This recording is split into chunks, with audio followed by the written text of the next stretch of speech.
Hi, I'm Nico Hurtado. Today we're going to be going over how to do a color portrait in tattooing. I'm going to be working on my client Junior. He has an ongoing piece that we're going to be adding to. It's a portrait of a woman we took some pictures of. I'm going to cover the three most important things I think that make up a color portrait in tattooing. The first is stencil and position. The value of the piece, and then color choice.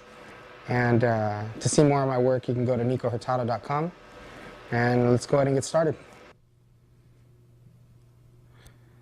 Okay, so we're starting to make the stencil, and I'm using a number 5 mechanical pencil on top of the copy that I made onto the piece of thermofax paper.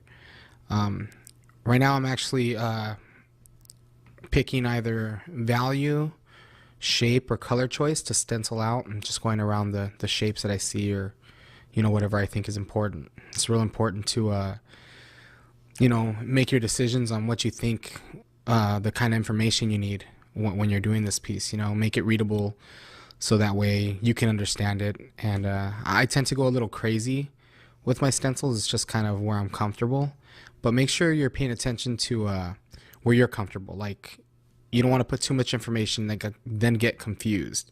You want to just put enough to where you can read it. You'll probably go through a lot of lead like I do. Pressing hard, I tend to break it a lot. So yeah, just make decisions. Make sure you put what you think is important. Usually when I go through the hair, I'll use like a back and forth motion, just following the direction. I really don't worry about too much of the shapes. Just kind of go through the dark value and go back and forth.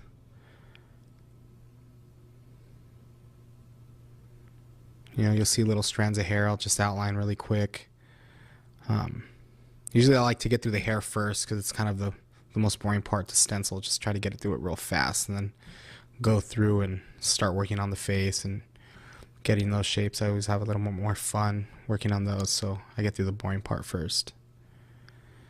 Now I'm starting to get the cheek. As you can see, like the value is there, isn't much different, but I want to make sure that I see the cheekbone there. That's why I kind of made those shapes right there like that. You're paying attention to where the cheek is and how it's shaped there. So yeah, I'm just going through the nose, finding every single little bit of detail that I think is important, and making sure that I'm not only doing my dark shapes, that I'm doing my highlights, because that's really going to help you in the end when you're putting your highlights, making sure they're in the right spot, making sure the piece looks right.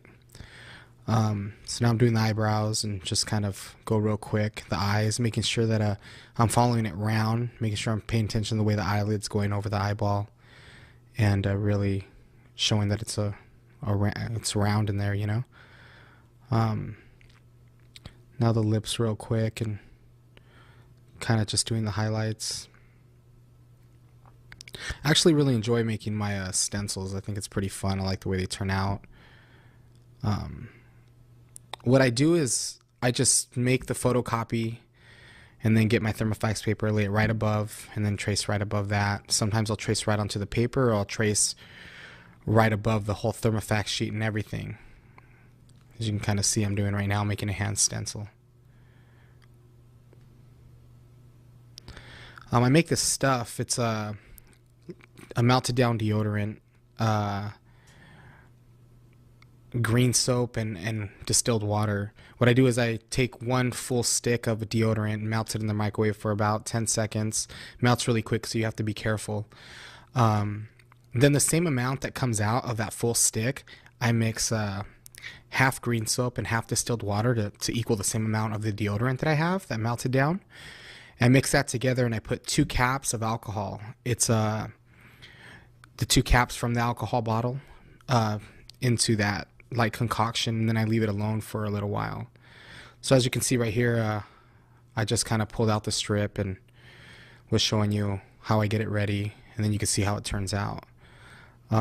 That concoction works really well even with the handmade stencil that's not very dark. You kind of see how it turns out and how mine. So yeah, I use one sheet, lay it right above of the carbon paper. pull that out. You just want to get it there. Usually I'll tape it down so that way it doesn't move, because you know if it moves you're gonna mess the shape up. Then you just start tracing above it, and it should turn out something like that. Like I said, you know, just make it to where you're comfortable. You know, don't go crazy. Mine tend to be crazy. Like I said, just be comfortable with it, because too much information sometimes isn't a good thing. You want to just make enough information that you can understand it. So right here, I'm going to get him ready. It's alcohol and green soap mixed together. I'm going to shave him down, clean him up, get him prepared for, you know, the stencil and the tattoo. Make sure the skin's real clean, and, you know, the area is real clean, so that way he doesn't, I'm not pushing no bacteria, nothing into his skin. So I shave him down real good, clean it off real well. Okay, so now I'm most likely going to grab my stencil, the stuff I just told you how to make. Make sure to put the placement in the right area. You know, you don't want to blow a face up too big, because, you know, you're working on something like a cylinder. You make it too big, the eyes are going to go real wall-eyed, and it's going to look real funny. You just want to make it big enough to where the eyes are looking in the same direction, and it's not too big for the spot. Usually the smallest I'll go to is like 3 to 4 inches from chin to forehead. So yeah, I put that stuff on. I wipe it down real light. Make sure it's just tacky. As you can see, it's pretty wet, but you don't want it too wet, because then it'll smear. So you press down real well, and then peel it back real slow. Make sure not to smear. There it is. You know, real simple. And that's what the stencil look like. Make sure to let it dry for at least 10 to 15 minutes. It needs to dry really well, and for it to really settle, you don't want it smearing off. So we're gonna go ahead and put the ink out. I'm using a triple black from Eternal. It's then plum, blue, periwinkle, wild orchid, dark red, crimson red, and then light red, and then tangerine. It looks like magenta, and then it looks like another dark blue, light blue, white, gray, grape. Looks like a tangerine, and then something like Kool-Aid. Looks like Georgia peach. I got a flesh tone. I have a flesh pot from Intense, flesh from Intense. I think I have creamsicle out. I usually put 2 flesh pot. As you can see, there's a flesh, and then a flesh, and then a flesh pot, and a flesh pot. I put 2 out because you know, one's for my warms, one for my cools, so that way they don't get all mudded up. Right here I'm putting dotted lines, that way I don't go lower than what he wants. He wants just kind of like, you know, the half sleeve thing where it doesn't go below the elbow. So I use the dotted lines just to keep so I don't go too low and it doesn't, you know, go further than he wants it. Right here I'm kind of adding some direction, adding some fit to the other piece that I have going on. Gonna leave a little gap in between them, kind of give it its own little place. So I'm gonna go ahead and get started. One thing I'd like people to know is that, you know, right here I'm using a pneumatic machine. It's a great machine. I had a lot of fun with it. I still use coil machines, like the magnetic machines, and I love them. You know, my favorite machine is an Aaron Kane machine. That's what I use. You know, most of my portfolio is done with that. I had a chance to use these, and I really liked them. They're really good. They kind of slowed me down a little bit, but you know, the slowing down sometimes a good thing. Lets you get a little bit more detail, lets you build a little bit more. So yeah, I use both. This is really a good tool though. It's a fun tool. It's kind of cool it does something different than the regular coil machine will do. Lets you build a little slower, but recently I've been using my magnetic coil machines a little bit more. I'm a little bit more comfortable with them, a little bit faster. But I use the same motions, back and forth motions with both. They run pretty much the same. I've actually been practicing with some rotary machines lately too. Right here I'm just kind of blocking in blacks. I'm using a mixture of black and purple to get these darks in there. I usually don't use black straight. I usually mix like purple or plum or blue or green into it, depending on what I feel is the right area to use it. But right here, I'm definitely using a plum and black mixed. I really like the Eternal ink. It's working really good because it doesn't get really like a hard shell over it after about 4 or 5 hours. It stays really like soft on top. You know, I don't really have to put any water into it or anything like that when I put it out in my cap. Yeah, so I'm just blocking in this dark hair, looking at the picture, making sure like my direction's going the right way with the way the hair is rolling around. Kind of getting that end right there where I want it to fade off, kind of, you know, going along that green. So that way I'll make sure not to lose that, because, you know, a marker will wipe away pretty fast sometimes. So just blocking it in. And really just working it from the bottom up. I usually work from, you know, the bottom right-hand corner and go up to the top left corner. I do that because, you know, I don't want to wipe my stencil away. I used to block things in, but I just feel way more comfortable like this. If I'm doing 2 sittings, you know, this is one pass tattoo, but if just say I was going to do this in 2 sittings, you know, the guy wanted to only do 4 hours and 4 hours, or 3 hours and 3 hours or something, I would go through and kind of block the whole tattoo in like this, do all the blacks and then do colors that I think are important and just pass through that like that. But since we're going to be finishing it today, I'll usually get it to pretty much to completion in the area, except for, you know, any highlights. You know, I don't want to wipe any darks into my highlights, so I make sure that, you know, I just leave those open. So right now it looks like I'm mixing a little bit of green into my black instead of the purple. There's a little bit of green there. Most likely it's probably, I don't know, like turquoise or something. So this is black and purple right there on that edge. And then as it gets closer to her neck, I'll be using a little bit of green with it. And you'll see right here. So I'm using green on this side of the hair, you know, for the shadowed areas. You know, there's a lot of red in the piece, so usually you want to use the opposite color. You don't need to be so straightforward with it. You know, you can mix a little bit more blue with it, or, you know, another little bit more purple into it, just to kind of change the tone, so that way it's not so straight across. But it's good to kind of play around with it. You can see it a little bit in the picture. The picture gives you a little bit of, so I'll kind of enhance it sometimes and make it a little bit more. So still just blocking this in, getting these areas in. And so yeah, it looks like I mixed a little bit of dark green actually, and periwinkle color from Intense. I use this color a lot. It's a really good color. I use it for a lot of shadows, a lot of darker areas, kind of a little bit of a grayish color. It works real well.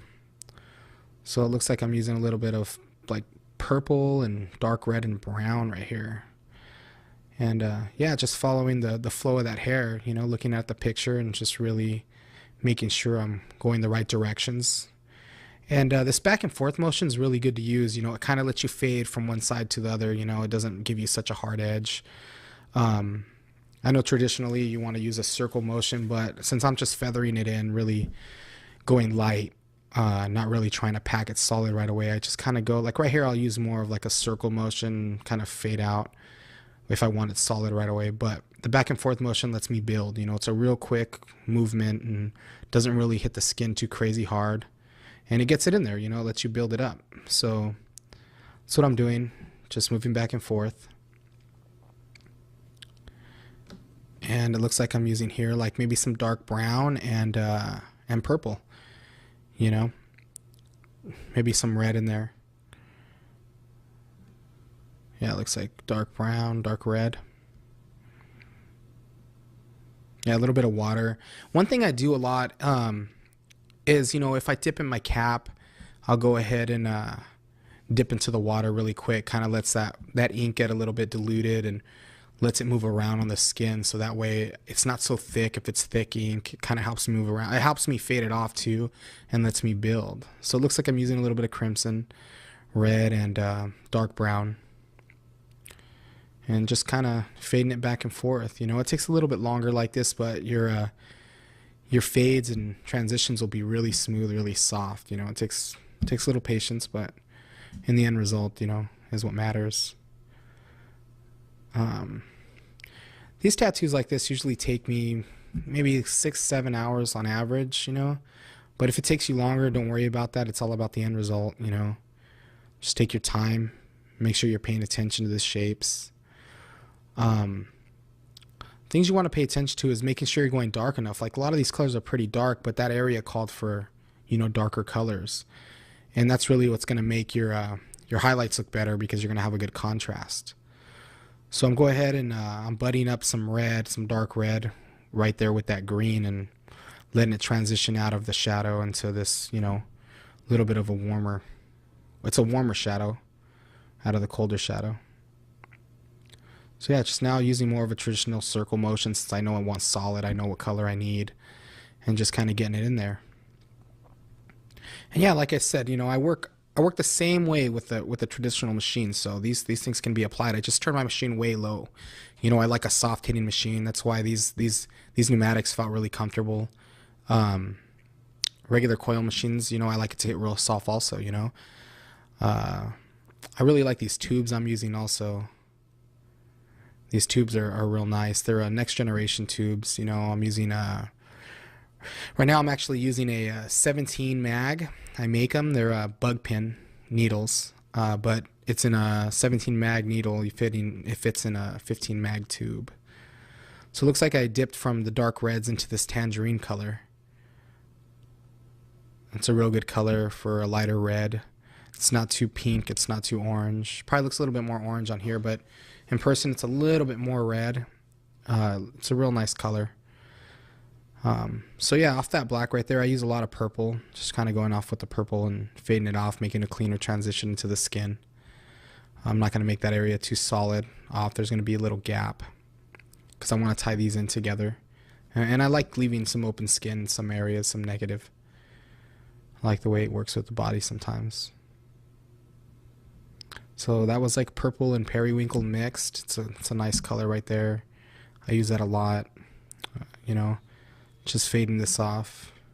Remember, like I'm using a really thin needle, so I'm able to build a lot on the skin, without really damaging the skin. My machine's also running really light, so it's not giving a whole lot of trauma. And that's why I'm able to go over the skin so much and kind of build up. Back and forth motion, as I'm coming out, I'm using a little bit more water, so that way it fades off into the skin. I'm tapping into the water every time I go from the ink caps to the skin. Rinse out my machine a lot, make sure it's clean, make sure I'm not muddying up my colors too. So I'm going off of the other one, doing a little bit of black. A little bit of black and purple. You can see it when I wipe it down, like there's that purple color in there.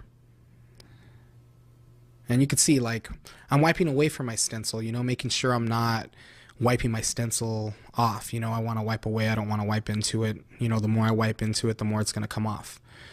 But you're going to have to remember, too, I let it dry for a good 15 to 20 minutes, before I started tattooing. I know it's a lot of time, but, if you're going to be doing a piece like this, it's kind of good to give it a little bit more time to dry and make sure it's going to stick really well. If you make that stuff that I make, it should work really well and be really happy if you're going to be working off the stencil like this.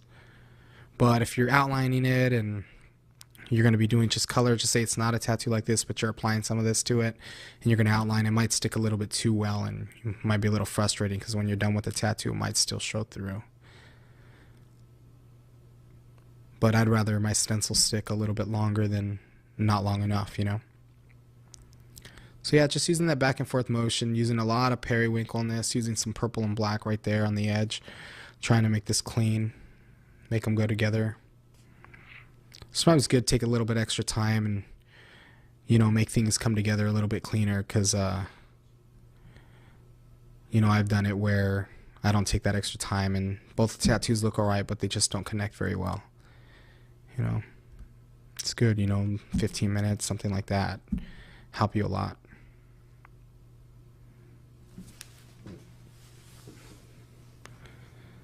So I'm still fading it off. I think I use a little periwinkle and light blue mixed right here and just kind of fading it off into the skin.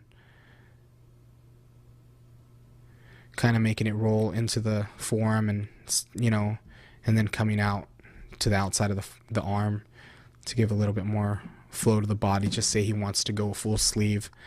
I can bring that bottom piece into and wrap around his form, bring a little bit of direction through those portraits and stuff.